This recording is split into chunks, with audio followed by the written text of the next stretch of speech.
গতকাল থেকেই কিন্তু কানাডায় এই তুষারপাত শুরু হয়েছে এবং এটিকে বলে তুষার ঝড়, অর্থাৎ ক্রমাগত এই তুষার পড়ছে এবং গতকাল আমাদের কাছে যে তথ্য ছিল, গতকাল অন্তত 50 সেন্টিমিটার তুষার কিন্তু পড়েছে, অর্থাৎ প্রায় কোথাও কোথাও দেখা গেছে যে 1 হাঁটু তুষার জমে গিয়েছে, চলাচলের রাস্তা বন্ধ হয়ে গিয়েছে।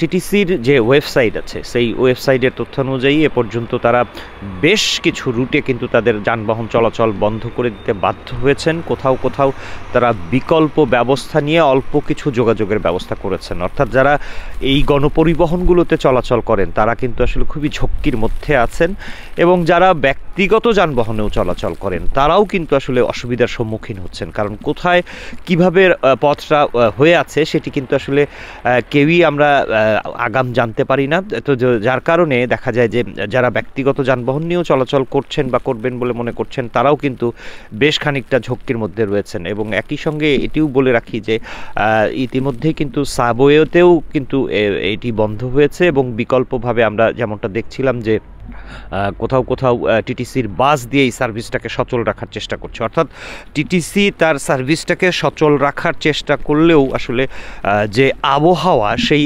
আবহাওয়াতে আসলে এটি সম্ভব হচ্ছে না, যে কারণে যারা কাজের জন্যে ঘর থেকে বের হতে বাধ্য হচ্ছেন তারা অবশ্যই নিজেদের যে সমস্ত প্রয়োজনীয় জিনিস নেওয়া দরকার সেগুলো নিয়ে বের হতে হবে। কেননা টিটিসির বাসও যেমন বা টিটিসির সাবওয়েও যেমন অসুবিধার সম্মুখীন হচ্ছেন, ঠিক একইভাবে ব্যক্তিগত যানবাহন যাদের আছে তারাও কিন্তু সেই একই ধরনের সমস্যায় পড়ছেন।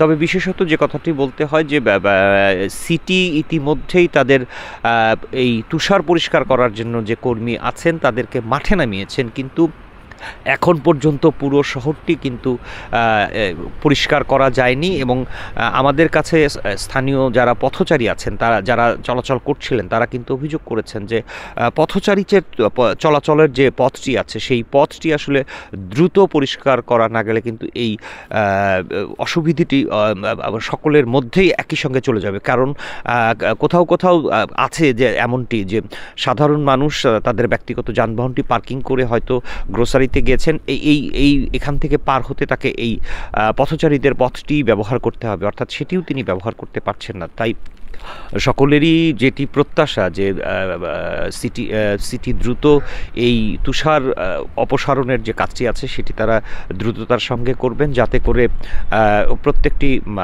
মানুষ অন্তত পক্ষে তাদের প্রয়োজনীয় জিনিসপত্রগুলো নেবার জন্যে ঘর হতে বের হতে পারেন। তুষারপাতের আরও খবরাখবর জানাবো আমরা, আমাদের সঙ্গেই ক্লাইমেটের সঙ্গেই থাকবেন। Masud Parvez, climate channel, Canada.